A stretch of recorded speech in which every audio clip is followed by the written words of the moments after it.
Ya nek gak kaya ngono ini rumahnya pinter arek.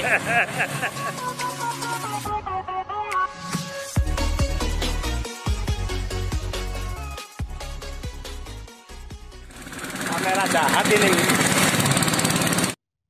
Mulai muncul.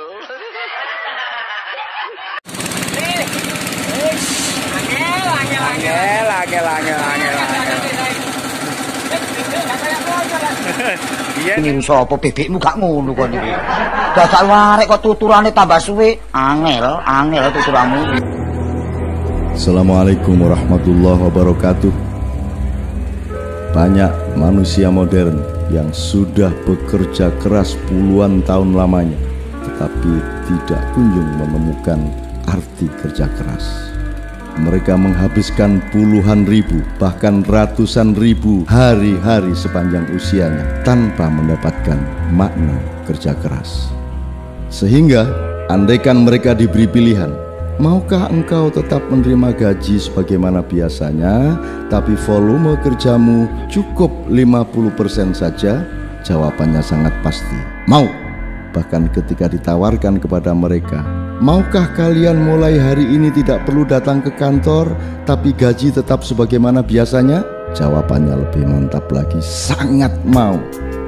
Itu karena pembelajaran kerja puluhan tahun yang mereka lakukan hanya memberikan ilmu yang salah tempat, yang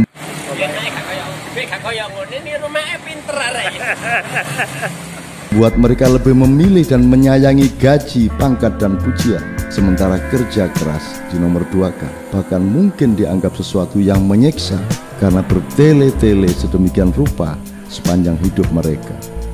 Kebanyakan mereka pasti belum pernah mendengar atau apalagi mendalami arti kata ihsan.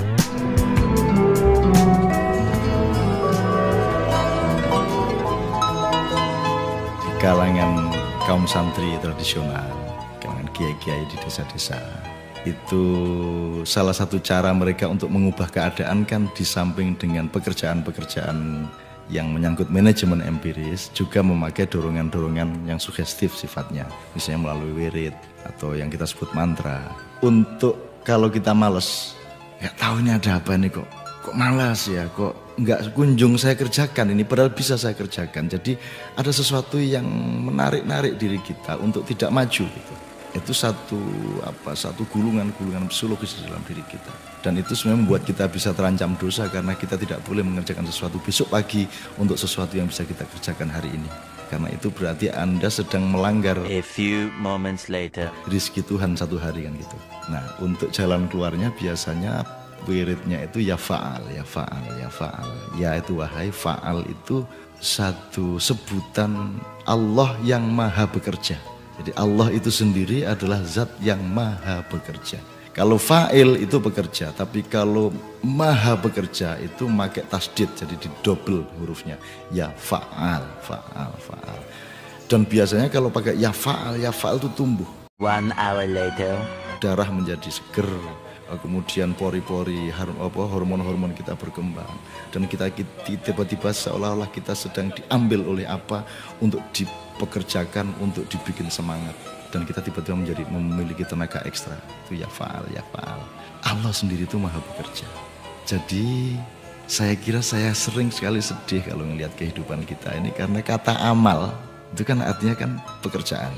Amil itu yang bekerja, amal itu pekerjaan. Tapi dalam bahasa Indonesia amal itu kan ngasih sesuatu. Itu infak, Mbak, itu sedekah.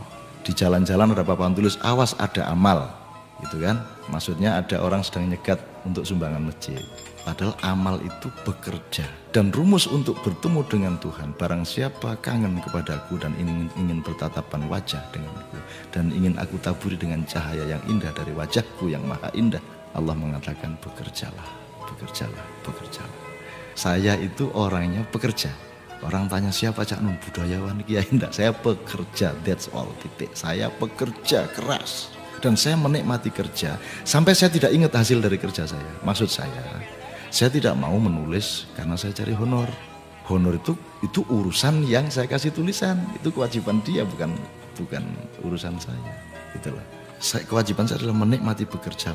Jadi kalau saya punya tenaga 100 kilowatt, 100 tenaga kuda. Kalau saya pakai bekerja 100%, pasti hasilnya lebih banyak daripada kalau saya pakai cuma 70%, yang 30% saya pakai untuk mikirin nanti dapat berapa nanti. Jadi cuma 70% kerjanya.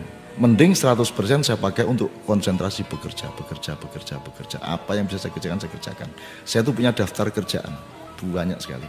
Maksudnya nyapu, kalau ada yang bocor ikut dandanin genteng. Ya.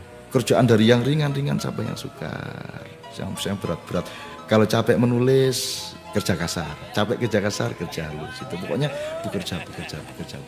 Dan orang yang konsentrasi kepada etos kerja akan lebih produktif dan akan lebih banyak pendapatannya daripada orang yang niat nyari uang ketika bekerja. Kebanyakan orang Indonesia tidak bekerja. Mereka pengennya dapat duit, terpaksa bekerja. Diem-diem kalau ditanya, sebenarnya kamu kan pengennya duit aja kan? Kalau misalnya kamu dikasih duit tanpa bekerja kan seneng kan? Ternyata iya. Jadi orang Indonesia tidak terlatih untuk menikmati dan menemukan kebahagiaan dan kesegaran bekerja. Saya kira perlu kita didikkan ke anak-anak kita untuk menikmati pekerjaan sejak kecil. Saya sering dianggap sombong oleh teman-teman saya karena saya selalu mengatakan bahwa saya tidak akan pernah mau hidup di dunia untuk mencari uang. Jadi saya tidak pernah mencari uang. Saya menulis, mungkin saya bikin puisi, mungkin kadang-kadang saya bermain musik, mungkin kadang-kadang saya melakukan apapun yang diminta masyarakat. Tapi saya tidak akan pernah melakukan apapun di dunia ini untuk mencari uang. Artinya, uang harus hanya menjadi efek moral dari sebuah pekerjaan. Kalau Anda nyetir bis, itu meskipun Anda tidak nyari uang, Anda dapat bayaran. Maksud saya, Anda tidak perlu menjadi makhluk yang merendahkan dirinya dengan mengejar-ngejar makhluk lain yang namanya uang, karena Anda lebih tinggi dari uang. Yang kita perlukan adalah bagaimana supaya kita menjadi sebuah kepribadian dengan sifat, sikap, dan perilaku yang membuat uang mengejar kita. Jadi sesungguhnya dengan Anda tidak terlalu berkonsentrasi mencari uang, sesungguhnya potensi uang yang datang pada Anda jauh lebih banyak daripada kalau Anda sibuk mencari uang. Ini ekonomi siklikal namanya. Jadi misalnya apa yang disebut amanah. Jadi orang merasa aman sama Anda. Kalau orang nitipin motor ke Anda, orang percaya motornya nggak akan rusak, nggak akan dipakai yang enggak. Orang menitipkan jabatan kepada Anda, orang merasa aman kepada Anda. Itu disebut mukmin kalau dalam Islam. Asal Anda bikin orang aman, Anda bisa dipercaya. Anda membuat segala sesuatu stabil, maka Anda tidak perlu cari uang, karena uang akan sibuk mencari Anda. Jadi itu yang saya maksudkan. Jangan menyibukkan diri dengan sibuk hatinya, pikirannya, darahnya, emosinya, batinnya, jiwanya, sholatnya, hajinya untuk mencari uang. Karena derajatnya uang itu yang mencari Anda. Anda derajatnya adalah dicari oleh dunia. Anda tidak punya derajat yang rendah untuk mencari dunia kalau menurut Allah seperti itu.